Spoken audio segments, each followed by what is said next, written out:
પોતાના મનથી ધારી લીધું કે બસ આ વસ્તુ હવે નહીં જ થાય, એટલે 100% નહીં થાય, થતું હશે ને તોય નહીં થાય, અને તમે માની લીધું કે થઈ જ જાય. આમ જેમ કે હું એક ગોલ લઈને બેઠો છું કે લખપત તાલુકાની અંદર એવું પરિણામ લાવવું છે જેઓ આપણે બધા જોતા હોય ને, આ તો સિટીમાં આવે 90-99%. અરે ભાઈ અહીંયા પણ આવે, શું કામ ના આવે? અહીંયા એ ત્યાંય ભણે છે ને તમે ભણો છો, ત્યાં 1-14 પાઠ છે ને અહીંયા 1-13-14 પાઠ છે, અહીંયા ત્યાંય સિલેબસ છે ને અહીંયા સિલેબસ છે. ગવર્મેન્ટ સ્કૂલમાં ભણતા હોય તો ત્યાં પણ એક એજ્યુકેટેડ શિક્ષક, ક્વોલિફાઈડ શિક્ષક છે ને, તમારે ત્યાં પણ ક્વોલિફાઈડ શિક્ષક છે. બધી જગ્યાએ શિક્ષકો સરકારે મૂકેલા જ છે. ક્યાંક ઉદાહરણો એવા જોયા છે કે જે અસ્તવ્યસ્તતામાં પણ બહુ સારું ભણીને આગળ નીકળેલા માણસો હોય જ છે.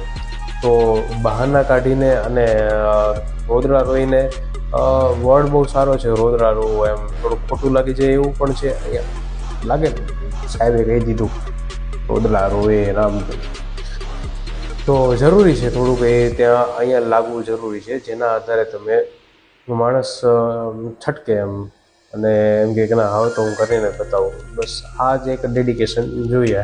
તો આપણો થોડોક ટોપિક ચેન્જ થઈ ગયો, આપણો ટોપિક બહાર જતા રહ્યા. તો સબકોન્શિયસ માઇન્ડમાં એક જ વસ્તુ છે કે તમે વારંવાર રટાણ એવું રાખો કે 90% આવે ને આવે ને આવે, કેમ ના આવે? 99% આવે ને આવે, કેમ ના આવે?